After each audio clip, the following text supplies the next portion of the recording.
Doctor साहब, जब भी हम बात करते हैं किसी भी डिज़ीज़ की तो हम उसके ट्रीटमेंट की बात करते हैं। जब भी ट्रीटमेंट की बात आती है सर, तो आप जानते हैं कि हम पहले नॉन फार्माकोलॉजिकल ट्रीटमेंट की बात करते हैं कि हमारा लाइफस्टाइल कैसे चेंज हो, हम कैसे कोशिश करें कि पेशेंट बगैर मेडिसिन लिए ठीक हो।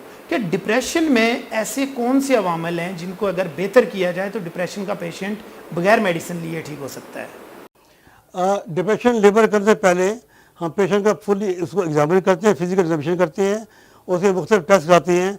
कहीं ऐसा ना हो कि हम उसको डिप्रेशन समझ रहे हो और वो कोई ऑर्गेनिक डिजीज़ हो। पहले हम उसको रूल आउट करते हैं तमाम बीमारियों को।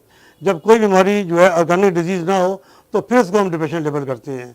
और उसमें सबसे पहले जो ट्रीटमेंट होता है वो पेशेंट को हम अपने इत्मीनान में लेके उसकी काउंसलिंग करते हैं, उसको गाइड करते हैं कि ये कोई ऐसी परेशान कुन बात नहीं है, ये काबिल इलाज है। और जिसको हम अगर सही तरीके से उसको गाइड करेंगे, उसको बताएंगे तुमने ज़िंदगी कैसे गुजारनी है, तुम्हें किन किन चीज़ों में इंटरेस्ट लेना है, फारग नहीं बैठना, अपने आप को बिज़ी रखना है, तो फिर अक्सर लोग जो होते हैं वो बगैर मेडिसिन के भी ना ठीक हो जाते हैं।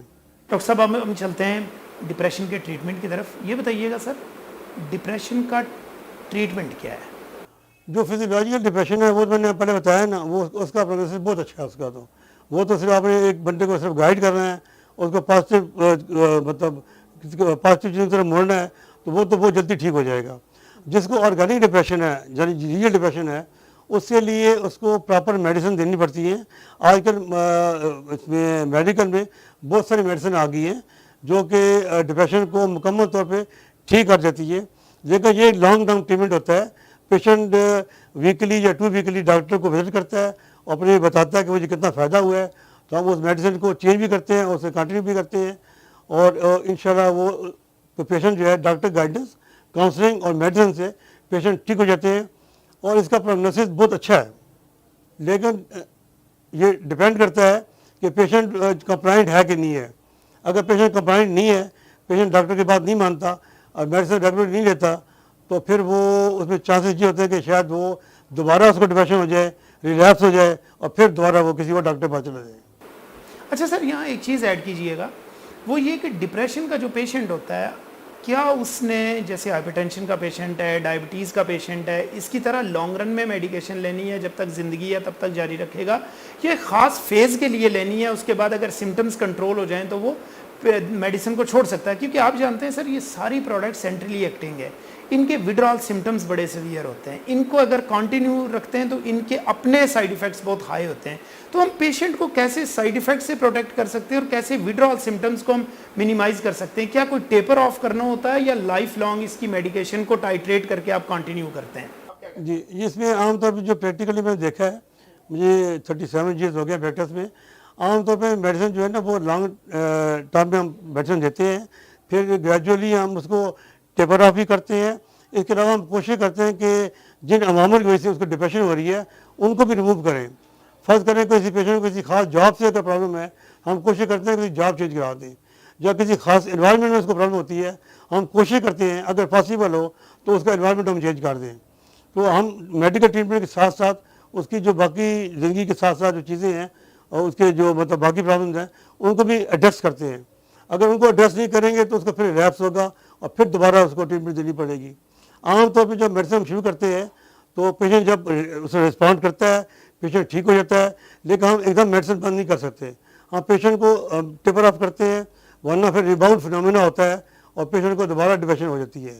और इसमें एक और प्रॉब्लम, बड़ी ख़तरनाक प्रॉब्लम है, अगर पेशेंट को प्रॉपरली ट्रीट नहीं करेंगे तो उसके ज़हन में मुख्तलिफ ख्यालात आते हैं, हेलुसिनेशंस होती हैं, डिल्यूजन्स होते हैं, मुख्तलिफ चीज़ लगता है पता नहीं कोई आवाज़ें आ रही है, कुछ ये हो रहा है।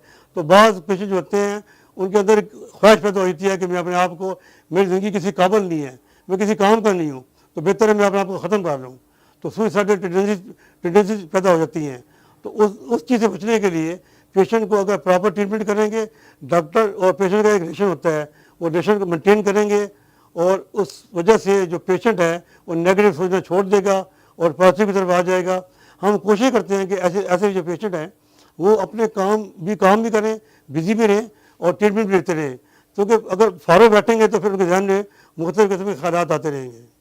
जी डॉक्टर साहब, जैसे मैंने इंट्रो में भी बात की थी कि हमारे यहाँ डिप्रेशन को तो बीमारी ही नहीं समझा जाता है किसी इवेंट का एक एक्सीडेंट का, किसी ट्रॉमा का एक आफ्टर इफेक्ट है, ये कुछ अरसे बाद ठीक हो जाएगा। जैसे आपने जब टाइप्स बताई तो आपने कहा कि पहली टाइप के अंदर यही होता है। लेकिन क्या डॉक्टर साहब ये बताइएगा कि पेशेंट अगर डिप्रेशन का है और उसको ट्रीट नहीं किया जाता तो उस पेशेंट में कॉम्प्लिकेशंस क्या डेवलप हो सकती हैं? Depression is a very serious illness. अगर आप उसको ट्रीट नहीं करते तो इट मे लीड, मैंने पहले बताया, it may lead to suicide and that is end of the life.